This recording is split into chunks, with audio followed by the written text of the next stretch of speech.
प्राणी का कोई भी कर्म नष्ट नहीं होता। मनुष्य को अपने हर कर्मों का फल अवश्य मिलता है। इस तरह प्राणी के कर्मों के अनुसार उन कर्मों का फल हर मनुष्य के प्रारब्ध में लिख दिया जाता है। इसी कारण हर जन्म में मनुष्य अपने कर्मों के बंधन में बंध जाता है। इसी कारण मनुष्य जन्म जन्मांतर के चक्रव्यूह में फंसा रहता है और उसे मोक्ष की प्राप्ति नहीं मिलती। मनुष्य चाहे कितना भी प्रयास क्यों ना कर ले, कितना भी प्रयत्न क्यों ना कर ले, उसे अपने कर्मों का फल तो भोगना ही पड़ता है। चाहे मनुष्य कितना ही प्रयत्न कर ले, लेकिन वह कभी अपने कर्मों से बच नहीं सकता। जैसी करनी वैसी भरनी, यह वाक्य तो आपने सुना ही होगा। अर्थात जैसे आप कर्म करोगे वैसा ही आपको फल भी प्राप्त होगा। लेकिन मेरा एक प्रश्न है, क्या आप इस बात पर यकीन करते हैं कि जैसा आप कर्म करेंगे वैसा ही आपको फल भी मिलेगा? अब आप में से अधिकतर लोगों के मन में यह प्रश्न जरूर उठ रहा होगा, क्योंकि इसमें पूछने वाली बात क्या है? ये तो सत्य ही है कि जैसे हम कर्म करेंगे वैसा ही हमें फल भी मिलेगा। लेकिन एक बार के लिए आंखें बंद करके अपने आप से यह प्रश्न कीजिए, देखिएगा कि आपको इस प्रश्न का उत्तर स्पष्टता से नहीं मिल पाएगा। कहीं ना कहीं आपके मन में एक संशय जरूर होगा कि क्या यह बात सच है या झूठ। दोस्तों, आज इस कहानी से हम समझेंगे कर्मों का खेल। आखिर अच्छे कर्मों का फल अच्छा और बुरे कर्मों का फल बुरा कैसे होता है? बहुत समय पहले की बात है। किसी गांव में एक बहुत ही ज्ञानी पंडित रहता था। एक दिन वह अपने बचपन के दोस्त से मिलने के लिए दूसरे गांव में जा रहा था।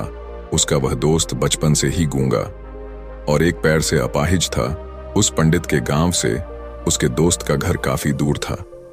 वहां जाने के लिए बीच बीच में कई सारे छोटे छोटे गांव पड़ते थे। पंडित रास्ते में अपनी धुन में चला जा रहा था। चलते चलते उसकी मुलाकात एक व्यक्ति से होती है। रास्ते में उसे एक आदमी मिलता है जो ऐसा लगता था कि वह किसी का इंतजार कर रहा था और वह भी पंडित के साथ चलने लगता है। उस आदमी को देखकर पंडित बहुत खुश हो जाता है। उसने सोचा, चलो अच्छा हुआ, साथ साथ चलने से उसका सफर आसानी से कट जाएगा। बात की शुरुआत करने के लिए उस पंडित ने उस व्यक्ति से उसका नाम पूछा तो उसने अपना नाम धर्मराज बताया। पंडित को यह नाम कुछ अजीब सा लगता है, लेकिन उसने नाम के विषय में कुछ और पूछना उचित नहीं समझा। दोनों धीरे धीरे साथ में चल रहे थे। तभी रास्ते में एक गांव आता है। गांव का प्रवेश द्वार आते ही धर्मराज ने पंडित से कहा, तुम आगे चलो, मुझे इस गांव में एक काम है, मैं तुमसे आगे मिलता हूं। पंडित ने कहा, ठीक है। वह आगे रास्ते में चल देता है। कुछ देर बाद उस गांव में खबर फैली कि एक व्यक्ति को सांड ने अपनी सींग में फंसाकर मार दिया है। जैसे ही सांड ने उस व्यक्ति को मारा, ठीक कुछ ही देर में धर्मराज पंडित के पास आ गया और फिर दोनों चलना शुरू कर देते हैं और चलते चलते एक दूसरे गांव के द्वार पर पहुंच जाते हैं। उस गांव के बाहर एक बड़ा और विशाल मंदिर बना हुआ था। वहां पर आराम करने की सुविधा काफी बढ़िया लग रही थी। पंडित के दोस्त का घर अभी वहां से बहुत दूर था और रात भी होने वाली थी। तो पंडित ने धर्मराज से कहा, रात होने वाली है, पूरे दिन चलते चलते थक भी चुके हैं और भूख भी लग रही है, तो यहाँ पर भोजन करके यहीं पर हम विश्राम कर लेते हैं, फिर सुबह के समय आराम से आगे की यात्रा जारी करेंगे। धर्मराज ने कहा, ठीक है, मुझे इस गांव में किसी को कुछ जरूरी सामान देने जाना है, तुम भोजन करके आराम करो, मैं बाद में आकर भोजन कर लूंगा। इतना कहकर वह वहां से चला जाता है। लेकिन उसके जाने के कुछ समय बाद, कुछ ही देर बाद धुआं उठता हुआ दिखाई देता है और देखते ही देखते पूरे गांव में आग लग जाती है। पंडित ने हैरानी से सोचा कि यह धर्मराज जहां भी जाता है वहां कोई ना कोई अनहोनी जरूर हो जाती है, कुछ तो गड़बड़ है इस व्यक्ति में। लेकिन पंडित ने रात्रि में धर्मराज से कुछ भी पूछना उचित नहीं समझा और वे दोनों सो गए। सुबह होते ही दोनों फिर से अपनी यात्रा शुरू कर देते हैं। कुछ देर चलने के बाद रास्ते में फिर से एक गांव आता है। धर्मराज ने फिर पंडित से कहा, आप आगे चलिए, मुझे इस गांव में अपने मित्र से मिलने जाना है, मैं अपने दोस्त से मिलने के बाद आगे रास्ते में मिलूंगा। यह कहकर धर्मराज वहां से चला गया। लेकिन पंडित इस बार आगे नहीं गया। वहीं खड़ा होकर धर्मराज को देखता रहा कि वह कहां जा रहा है और क्या करता है। तभी थोड़ी देर बाद लोगों की आवाज सुनाई देने लगी कि एक व्यक्ति को सांप ने काट लिया है और उसकी मृत्यु हो गई है। ठीक उसी समय धर्मराज फिर पंडित के पास पहुंच गया। लेकिन इस बार पंडित से रहा नहीं गया और उसने धर्मराज से पूछ ही लिया कि तुम जिस भी गांव में जाते हो वहां कोई ना कोई अनहोनी जरूर हो जाती है। क्या तुम मुझे बता सकते हो यह ऐसा क्यों हो रहा है? धर्मराज ने कहा, पंडित जी, आप तो मुझे बहुत ज्ञानी मालूम पड़े थे, इसीलिए मैं आपके साथ चलने लगा था, क्योंकि ज्ञानियों का साथ बहुत अच्छा होता है। परंतु आप अभी तक समझ नहीं पाए कि मैं कौन हूं। पंडित ने कहा, मैं समझ गया हूं, लेकिन मुझे कुछ शंका है। अगर आप ही अपना उपयुक्त परिचय दे दें तो मेरे लिए आसानी होगी। तब धर्मराज ने जवाब दिया कि मैं यमदूत हूं और यमराज की आज्ञा से उन लोगों के प्राण हरण करता हूं जिनकी उम्र पूरी हो चुकी है। हालांकि पंडित को पहले से ही इस बात की आशंका थी, फिर भी धर्मराज के मुंह से यह बातें सुनकर वह घबरा गया। लेकिन वह हिम्मत करके पूछता है कि अगर तुम सच में यमदूत हो तो मुझे बताओ, अगली मृत्यु किसकी है?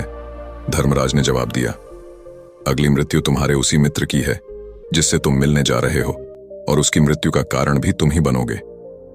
ये बात सुनकर पंडित सहम गया और सोच में पड़ गया कि अगर सच में यह धर्मराज यमदूत हुआ तो उसकी बात भी सच होगी, और उसके कारण मेरे बचपन के सबसे अच्छे मित्र की मृत्यु हो जाएगी। तो सबसे अच्छा तो यही होगा कि मैं अपने मित्र से मिलने ही ना जाऊं, कम से कम मैं उसकी मृत्यु का कारण तो नहीं बनूंगा।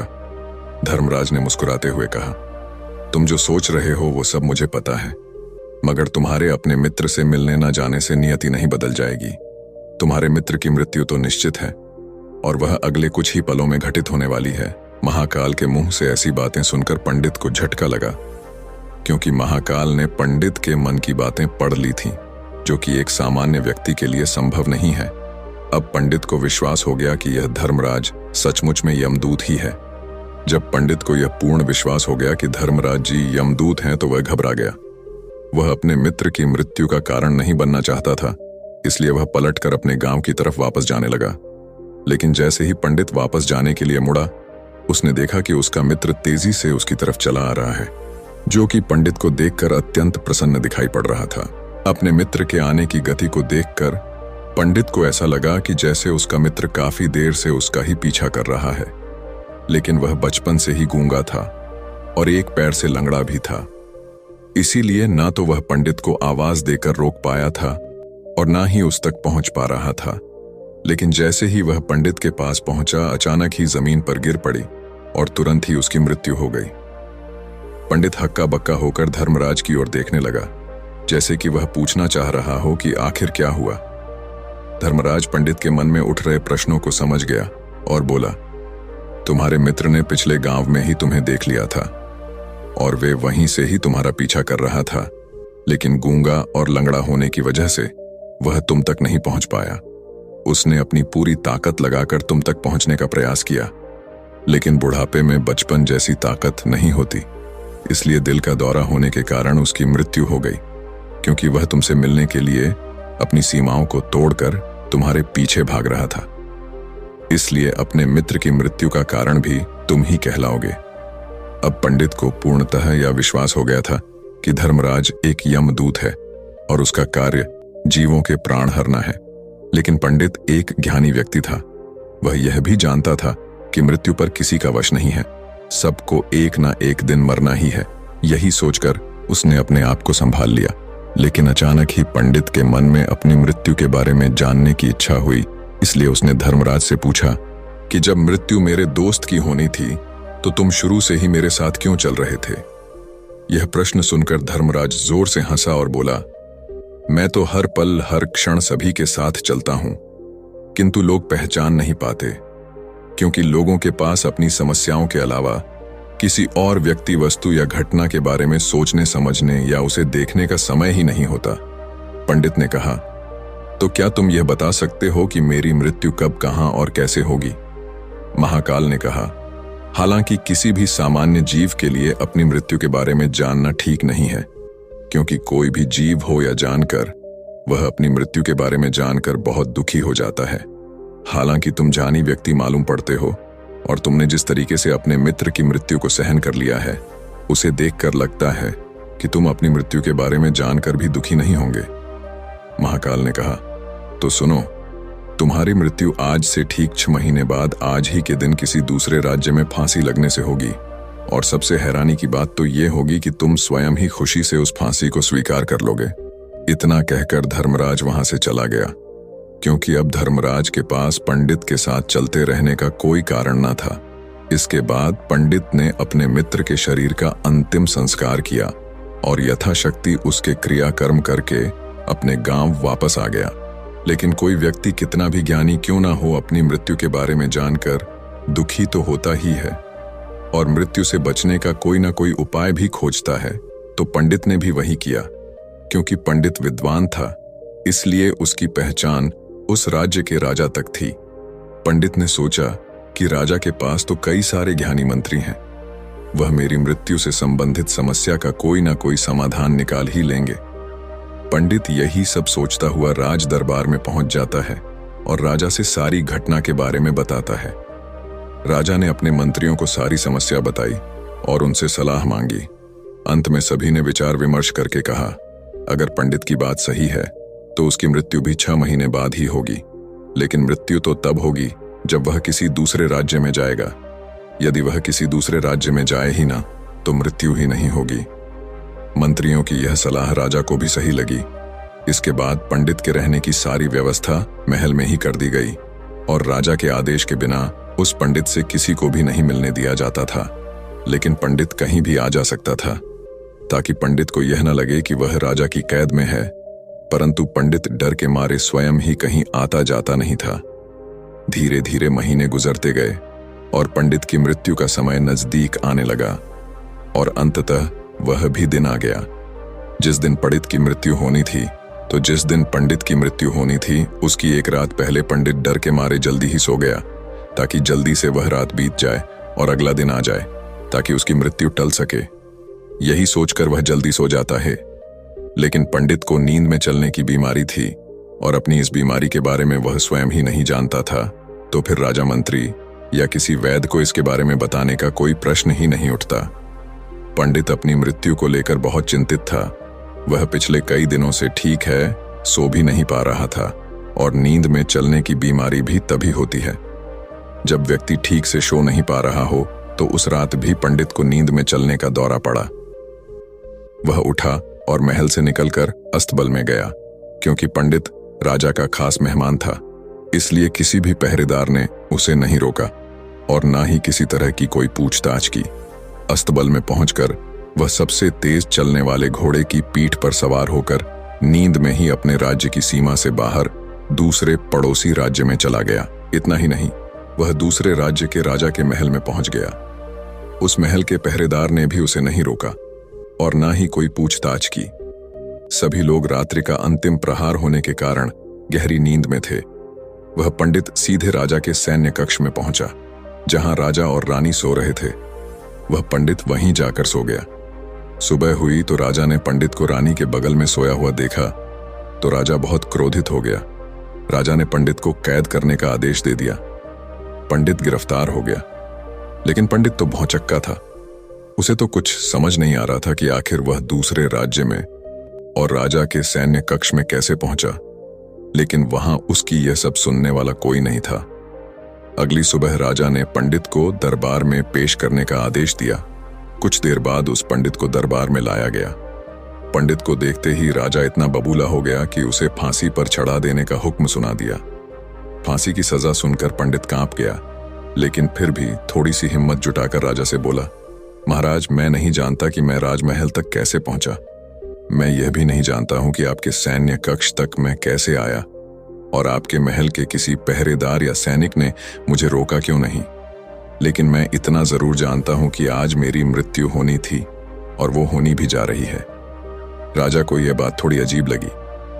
उसने पंडित से पूछा, तुम्हें कैसे पता कि आज तुम्हारी मृत्यु होनी है? राजा के इस प्रश्न के जवाब में पंडित ने पिछले 6 महीने का सारा वाक्य राजा को सुना दिया और बोला, महाराज, मेरा क्या किसी भी सामान्य व्यक्ति में इतना साहस नहीं कि वह राजा के सैन्य कक्ष में राजा की उपस्थिति में रानी के साथ सो जाए। राजा को पंडित की बात में थोड़ा तर्क दिखाई पड़ा, परंतु उसने सोचा कि यह मृत्यु से बचने के लिए धर्मराज और उसके द्वारा अपनी मृत्यु की भविष्यवाणी की कहानी बना रहा है। इसलिए राजा ने पंडित से कहा, यदि तुम्हारी बात सत्य है और आज यह तुम्हारी मृत्यु का दिन है जैसा कि यमदूत धर्मराज ने तुमसे कहा था, तो आज तुम्हारी मृत्यु का कारण मैं नहीं बनूंगा, लेकिन यदि तुम्हारी बात झूठी निकली तो निश्चित ही आज तुम्हारी मृत्यु का दिन होगा ना, क्योंकि जिस राज्य से पंडित आया था उस राज्य का राजा इस राजा का मित्र था। इसलिए इस राजा ने तुरंत अपने 2 सैनिकों को पड़ोसी राजा के पास भेजकर पंडित की बात की सत्यता का प्रमाण मांगा भेजा। भेजे गए सैनिक शाम तक लौटे और उन्होंने राजा को बताया कि महाराज, पंडित जो कुछ भी कह रहा है वह सब सत्य है। पड़ोसी राज्य के राजा ने पिछले 6 महीने से पंडित के रहने की सारी व्यवस्था अपने ही महल में कर रखी थी। पंडित राजा का खास मेहमान था। कल शाम राजा आखिरी बार पंडित से उसके कक्ष में मिले थे और उसके बाद यह इस राज्य में कैसे पहुंच गया इसकी जानकारी किसी को भी नहीं है। इसलिए उस राज्य के राजा के अनुसार पंडित को फांसी की सजा देना ठीक नहीं है। लेकिन राजा के सामने एक नई समस्या थी, क्योंकि उसने बिना पूरी बात जाने ही पंडित को फांसी की सजा सुना दी थी। इसलिए अगर पंडित को फांसी नहीं दी जाती तो राजा के वचन का अपमान हो जाएगा, लेकिन अगर राजा की बात का मान रखा जाए तो बेवजह ही एक निर्दोष व्यक्ति की मौत हो जाएगी। राजा ने अपने सभी मंत्रियों से इस बारे में सुझाव मांगा तो मंत्रियों ने राजा को सुझाव दिया कि महाराज, पंडित को एक कच्चे सूत के धागे से फांसी लगवा दी जाए। इससे आपके कथन का भी मान रह जाएगा और कच्चे सूत के धागे से पंडित को फांसी भी नहीं लगेगी और उसके प्राण भी बच जाएंगे। राजा को मंत्रियों का यह सुझाव पसंद आया और उसने ऐसा ही करने का आदेश दे दिया। पंडित के लिए कच्चे सूत के धागे से फांसी का फंदा बनाया गया और नियम के अनुसार पंडित को फांसी पर चढ़ाया जाने लगा। सभी लोग बहुत खुश थे कि ना तो पंडित मरेगा और ना ही राजा का वचन खाली जाएगा। पंडित को भी पूर्ण विश्वास था ये सूद के धागे से तो उसकी मृत्यु हो ही नहीं सकती। पंडित उस पर चढ़ने के लिए तैयार हो गया, जैसा कि धर्मराज ने भविष्यवाणी की थी कि तुम खुद ही अपनी फांसी को स्वीकार करोगे। लेकिन जैसे ही पंडित को फांसी दी गई, सूद का धागा तो टूट गया, लेकिन टूटने से पहले उसने अपना काम कर दिया था। पंडित के गले की एक नस सूद के धागे के झटके से कट चुकी थी और पंडित जमीन पर पड़ा तड़प रहा था। उस पल उसके गले से खून की फुहार निकल रही थी और देखते ही देखते पंडित का शरीर पूरी तरह से शांत हो गया। सभी लोग आश्चर्यचकित थे और पंडित को मरता हुआ देख रहे थे। किसी को विश्वास नहीं हो रहा था कि कच्चे सूत के धागे से भी किसी इंसान की मृत्यु हो सकती है। लेकिन घटना तो घट चुकी थी। नियति ने अपना काम कर दिया था और धर्मराज की भविष्यवाणी सच हो चुकी थी। दोस्तों, श्रीमद् भागवत गीता में भगवान श्री कृष्ण ने कहा है, जो होना होता है वह होकर ही रहता है। हम चाहे कितनी ही सावधानी बरते, कितना ही उपाय कर लें, लेकिन घटना और घटना की पूरी प्रणाली पहले से ही तय होती है, जिसे हम थोड़ा सा भी इधर उधर नहीं कर सकते हैं। दोस्तों, शायद इसीलिए ईश्वर ने हमें भविष्य जानने की क्षमता नहीं दी है, ताकि हम अपने जीवन को ज्यादा बेहतर तरीके से जी सके। और यही बात उस पंडित पर भी लागू होती है। अगर पंडित ने महाकाल से अपनी मृत्यु के बारे में ना पूछा होता तो 6 महीने तक राजा के महल में कैद रहकर डर डर कर जीने की बजाय ज्यादा बेहतर जीवन जीता। दोस्तों, आपने आज के इस वीडियो से क्या सीखा वह मुझे आप कमेंट में बता सकते हैं। इसी के साथ में उम्मीद है कि आपको आज की वीडियो पसंद आई होगी, तो इस वीडियो को उस इंसान को शेयर करें जिससे यह कहानी सुनने की जरूरत है, और उसी के ठीक बाद चैनल को सब्सक्राइब करें। तो चलिए फिर मिलते हैं ऐसी एक और नई वीडियो में एक नए मैसेज के साथ। तब तक के लिए अपना ख्याल रखें। धन्यवाद और नमो बुद्धाय।